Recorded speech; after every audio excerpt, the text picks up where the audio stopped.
This is Christopher Lobdell of Tewksbury, Massachusetts. Listen to the International Radio Report every Sunday morning at 10:30 a.m. on CKUT 90.3 FM in Montreal. Welcome, everyone, to the International Radio Report for Sunday, October the 6th, 2024. My name's Sheldon. I'm here with Jill. We thank you for tuning in to our show. We are here every Sunday morning at 10:30 Eastern, 14:30 UTC, for 30 minutes of news and information from the world of radio. We thank you for tuning in. We have a special feature in the second half of today's show on some of the radio-related stories connected to Hurricane Helene, as they're calling it. I guess we'd call it Helene here in Quebec, with a French accent on it. But some really interesting observations and some interesting services that have gone into place for people affected by that storm. So we'll get to that in part 2 of today's program. First, though, Gilles, you're going to start things off with some news about the Voice of America. Yes, it seems that the U.S. Agency for Global Media awards lease securing Voice of America move to a modern, new downtown Washington, D.C. headquarters. This is USAGM via Mike Cooper and Glenn Hauser's World of Radio I.O. Group. The U.S. Agency for Global Media, USAGM, awarded a new lease cementing 1875 Pennsylvania Avenue Northwest as its future headquarters and the home of Voice of America, the VOA, the oldest of 5 broadcast entities the independent federal agency oversees. The agency's move to a modern facility will save taxpayers more than $150 million over the course of its 15-year lease. The relocation will begin in the coming months and occur in phases over the next several years. Our move to 1875 Penn marks the beginning of an exciting new chapter that will reimagine USAGM for the future, said the USAGM CEO, Amanda Bennett. As one of the world's biggest media organizations, our work remains critical, particularly in the face of censorship, malign influence, and information manipulation at the hands of authoritarian regimes. Ensuring our continued ability to compete is the first and perhaps most vital step in winning the global information war. This move will dramatically enhance our technological capacity and, most importantly, improve our ability to reach audiences in regions without a free press. I am inspired by the incredible new era, and all that will be made possible because of it. USAGM's and VOA's move from the Wilbur J. Cohen building will allow the agency to operate more efficiently and secure significant cost savings that can be reinvested in technology and infrastructure to expand its reach to key markets where malign influence and censorship pervade. Further, the move to a more efficient space echoes a broader push to reimagine federal workspaces across Washington, D.C.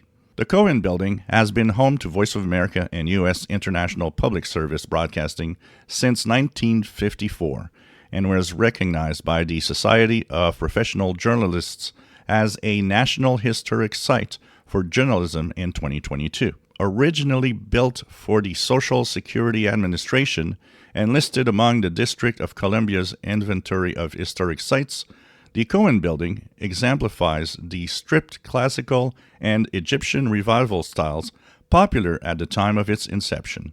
However, it was never optimized for a modern news organization. Even so, the Cohen Building has served as an international hub for trusted news and information for generations. While the Cohen Building is full of great memories, the new headquarters offers Voice of America the opportunity to modernize its operations and facilities so that we are better positioned to fulfill our vital mission in a world where authoritarian powers are spending billions to undermine the free press and disrupt access to truthful news, says Voice of America Director Michael Abramowitz.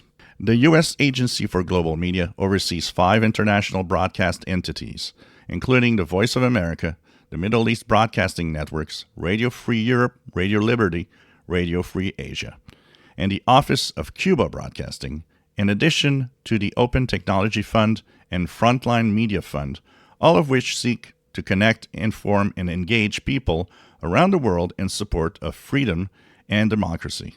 Collectively, they provide trustworthy news and information to over 420 million people around the world weekly.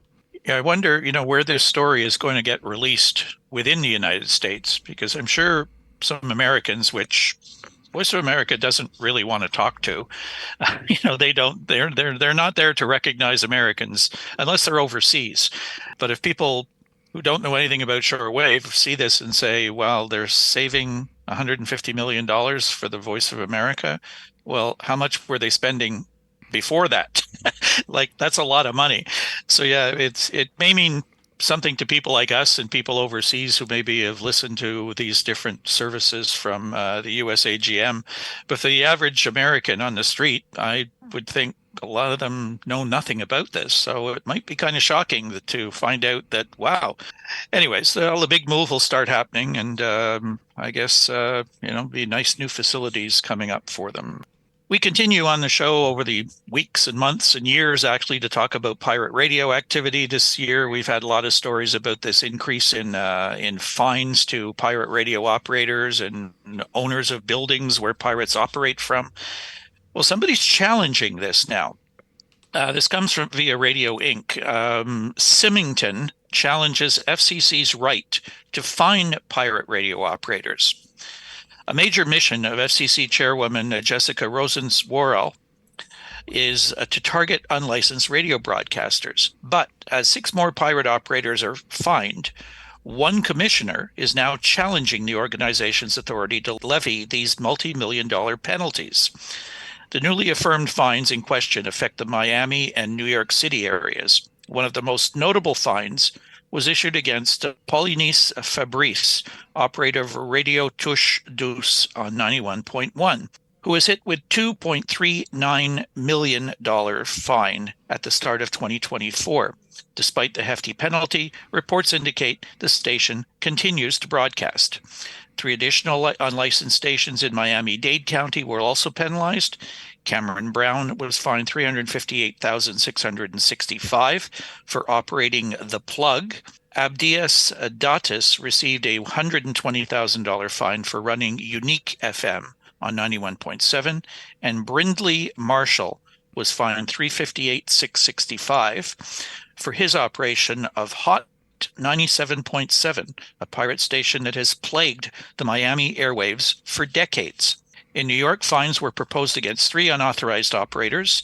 Masner Beauplein was hit with a $920,000 fine for Radio Lev Canpé on 91.7 in Irvington, New Jersey, and Raul Alcantara and Wilner Batiste faced $40,000 fines for Sabor FM on 88.9 and M1 Radio Live on 94.1, respectively. Despite these actions, Republican FCC Commissioner Nate Symington dissented, citing new Supreme Court precedent with the end of the Chevron deference. Symington said, under new and controlling Supreme Court precedents, the Commission's authority to assess monetary forfeitures, as it traditionally is done, is unclear. Until the Commission formally determines the bounds of its enforcement authority under this new precedent, I am obliged to dissent from any decision purporting to impose a monetary forfeiture. I call on the Commission to open a notice of inquiry to determine the new constitutional contours of Commission enforcement authority. In 2024, the maximum penalty under the Pirate Act was increased by $75,000 to $2,391,097, accounting for inflation. So somebody's not talking to others in the FCC here, because there are people saying, let's keep doing this, and we have the okay to do it. And now this guy coming along and saying, we don't think you're allowed to do this. Wouldn't surprise me if nobody's paying these fines. It's just nobody's going to go chase them. The pirate activity and shut them down. What are you going to do? Just slap their wrist and say, don't do it again? Yeah, like we've said on previous shows, what happened to the days when they could go storming in and just say, hey, sorry, we're taking all this equipment and you're getting a fine? issue these fines and go after landlords and all of that. But then all of a sudden, within the FCC, a commissioner steps forward and says, no, I don't think you can do this. I guess it's going to go to the courts and they'll have to decide, is this legal or not? How can you tell pirates not to do it when there's all of this going on and they're like, pirates are laughing at the FCC right now. It's like, it doesn't matter. They're going to go to court. It's going to take years and, let's just continue doing our little stuff and that's it. So we have a story. We're not totally sure. Where does the info come from? What's the source of it? We haven't seen it in any other publications, radio publications. It's about a occupied Crimea that Russia restores shortwave story. It's by Michel Frémy page on Facebook from Radio Magazine and radiomagazine.info via Glenn Hauser's World of Radio IO group. Russia has restored the equipment of the long-range radio communication center of the Black Sea Fleet. This center was put into service in 1954. It is located on the Green Mountain in Inkerman in Crimea. It provided a long-range and shortwave radio communications with surface ships and submarines. It was equipped with a 1 to 8 kilowatt transmitters in short and medium waves. The center has been abandoned in the early 2000s. The connections were provided by satellites. Everything was apparently rebuilt because the site has been the victim of vandals. This is the return of the shortwave and medium wave radio links of the last century because satellite communication systems are vulnerable. Since the beginning of the Russian army's military invasion of Ukraine, satellite communication channels have been the target of constant attacks. NATO has already taken the decision to restore the HF links to serve as a backup to put the satellite links and to keep in touch with ships. In France, the Issoudun antennas have also been put to use. In the Netherlands, the station is located on the former Radio Netherlands site in Flevo. A new center has been built in the Baltic countries. So this is interesting. Yeah, talking about other countries, NATO restoring HF links. We haven't heard much about this. We don't know. They're using some examples here, some transmitter sites that we're familiar with, Issoudun in France, where they've been doing relays of shortwave broadcasts. Sounds like it's more used in communications for military purposes and things like that. So it's going to be interesting for people in those areas to monitor this. We do want to put a disclaimer on this story because we're really not sure just exactly what's going on here. Obviously, they thought it was worth reporting, so we thought we would put it out there, but certainly we'll be on the lookout for any more confirmation of this sort of thing. I know a lot of people over in Europe are monitoring different frequencies and hearing different things going on relating to the conflicts. So maybe some new things will start popping up on the bands. We just don't know at this point. I don't think we're going to be seeing the return of Radio Moscow or something like that, but maybe some utility services or things like that they'll be using medium wave and shortwave for in the near future. So we'll keep our ears open and we'll see if other people start hearing some new things on the bands. Definitely. Next, we have a story out of India, which is quite interesting. It's via Sam Paul, via The Hindu, and also via Radioinfo Asia. The headline is, "A school in India seeks to rekindle the lost culture of radio listening." At a time when smartphones and digital screens dominate young minds, Atmananda Vilasam, a Sanskrit upper primary school in Kerala State, India, is bringing back the old world charm of radio listening to shape a better future for its students. The government-aided institution, with a rich history of nearly 150 years, has embarked on a mission to rekindle the fading culture of radio by handing out radios to all of its pupils. To further promote media literacy and reduce smartphone screen time, students are encouraged to tune in to radio for at least 30 minutes daily at home and share key takeaways from the programs they hear, whether news, educational, or cultural content, in the school assembly, fostering both learning and creativity. The school, with 60 students enrolled in classes 5, 6, and 7, distributed the radios recently under the aegis of the School Management Committee.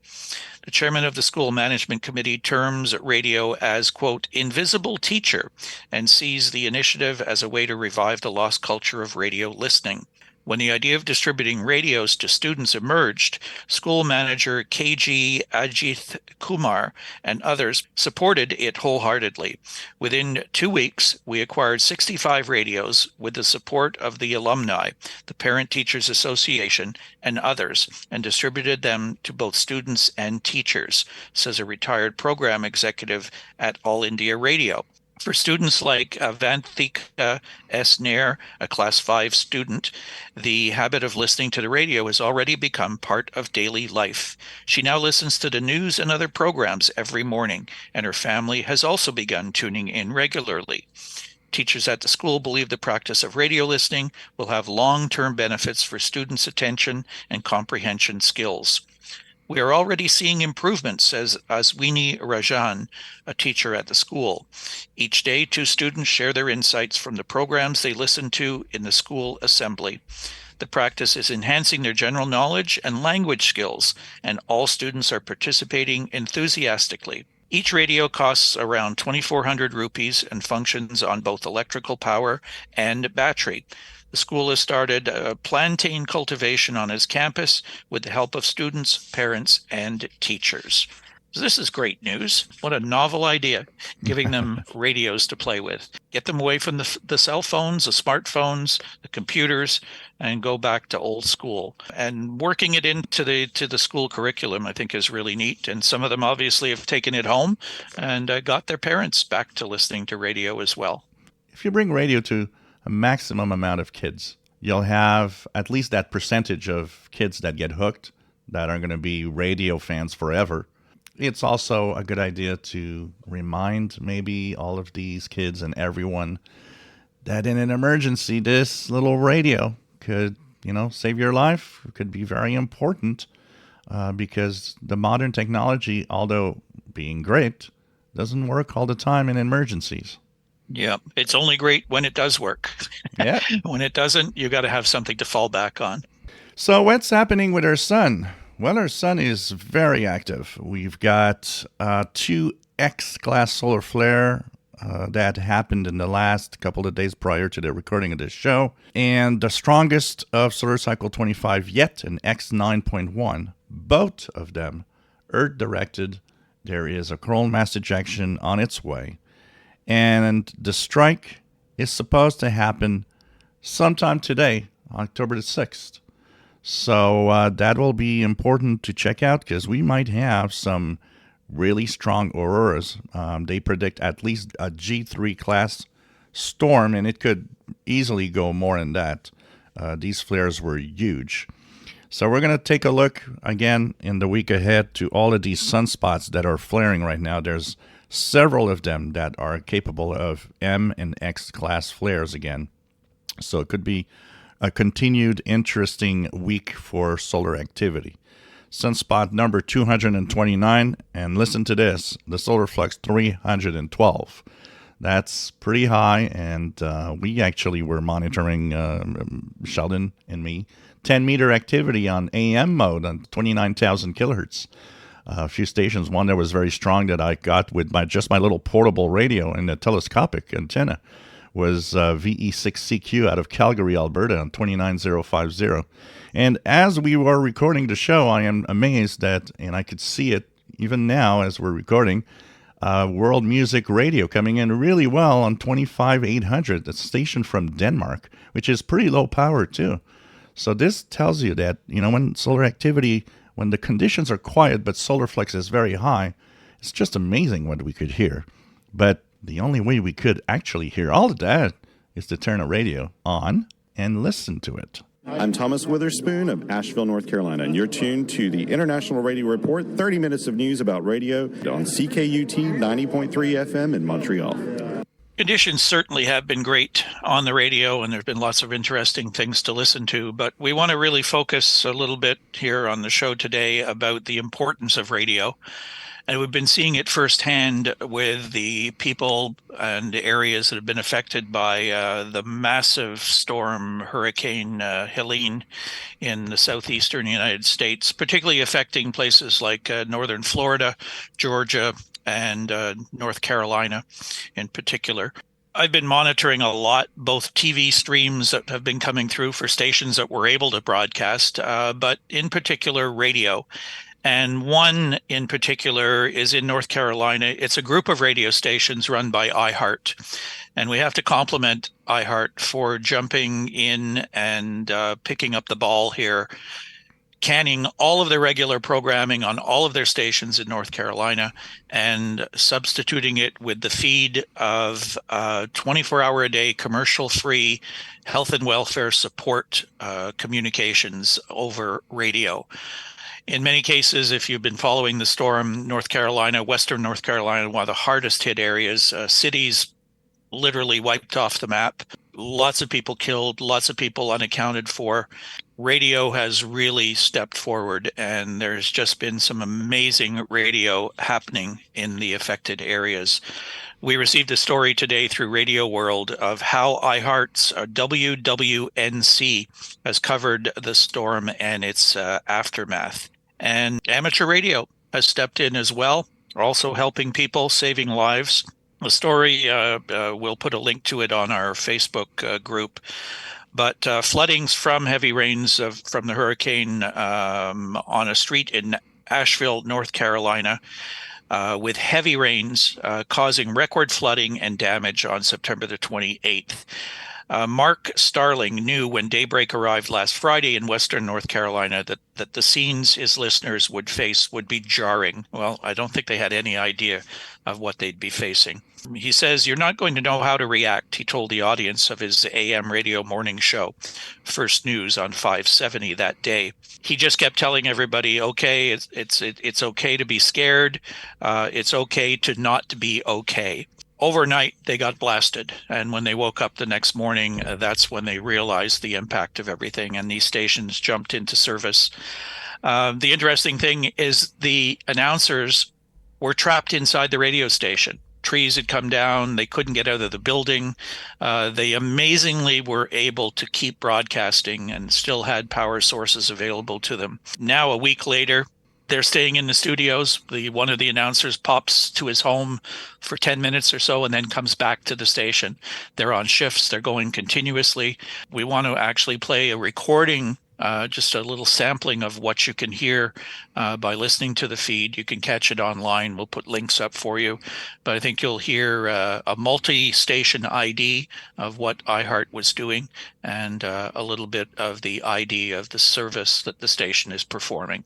Hey, you're listening to iHeartRadio Asheville and continuing coverage of the rescue and relief efforts from Tropical Storm Helene. We'll be right back. WKSF FM, Old Fort, Asheville. WQNQ FM, Fletcher, Asheville. WQNS FM, Woodfin, Asheville. WWNC AM, Asheville. WPEK AM, Fairview. WKSF HD2, Asheville. WKSF HD3. We're one big mountain family, and this is our home. Continuing coverage of the rescue and recovery operations of Tropical Storm Helene on iHeartRadio Asheville. That's us. So this is a great example of what radio needs to be in terms of emergencies. I mean, even, you want to know something is major when an international service actually talks about it. And the other night, I was listening to the BBC World Service, and one of the first news items, they were in Asheville, North Carolina. And you're like, well, for the BBC to be there, this is a major event. Yeah, the station, as we said, has been running 24 hours a day. They're simulcasting it on all of their different services. Some of the TV stations have been picked up by some radio stations. They're simulcasting the television audio onto some radio stations. But this iHeart group of stations in particular is really just been doing a masterful job. They've gone through some difficult times, though, taking calls from people who were stranded. Some people that they found out the next day did not survive, were actually swept away by the floodwaters. It's just been really emotional listening. The people themselves are affected. Some of the staff did not even know whether their own homes were still standing, yet they kept doing their job and kept on the air. And to this day, they're still on the air. I don't know how much longer they're going to keep doing this, but we certainly give credit to iHeart going commercial free. Yep. They just break for two newscasts from the network at the top and bottom of each hour, and then go back to taking phone calls. And it's really impressive to hear the how people have banded together and are helping out each other. I don't know how long this is going to take to get any sort of sense of normalcy within the area. So much devastation. Amateur radio networks are running as well. We have one in particular that you could check out. It's called the Tar Heel Emergency Net. It's nightly at 7:30 Eastern, 2330 UTC. Frequency is 3923 kilohertz, lower sideband. So you can check that out, and there's a lot of information being passed on that net as well. Great job for radio. Yep. I think one call that I heard really summed it all up. A lady called in and she thanked the station for what they were doing and the staff, and she said her and her husband were millennials and they never listened to radio. But right now, we're listening to radio because it's all we have. No power, no cell service, no internet, no other vehicle to give them information except an AM radio that they were listening to. So pretty impressive to see radio step forward like that. Yeah, that is really good, and hope everybody stays safe. So we have upcoming ham radio contests. It's going to be a busy weekend throughout the world with ham radio activity, starting with the QRP Amateur Radio Club International running their fall QSO party. It is 0000 to 2359 Zulu on October the 12th, 160 through 10 meters, and CW only, and QRP, low power only. There's the Macrothon RTTY contest, 0000 Zulu October 12th to 1559 Zulu October 13th, organized by the Pizza Lovers 259, or the PL259 group, for those that are a little geeky on the radio side, Silicon Valley, California. Bands 80, 40, 20, 15, and 10 meters, RTTY. Nevada QSO Party is being organized by the Sierra Nevada Amateur Radio Society, 0300 October 12th to 2100 October 13th. The bands 160 all the way through VHF and UHF, 23 centimeters even. So every band that's out there for the amateur operators, and it's all modes. There's the Oceania DX contest, CW, 06 Zulu October 12th to 06 Zulu October 13th, organized by the Wireless Institute of Australia, bands 160 through 10 meters, CW only. The Straight Key Century Club has their weekend sprintathon, 1200 Zulu October 12th to 2359 Zulu October 13th, 160 through 6 meters, and it's CW only.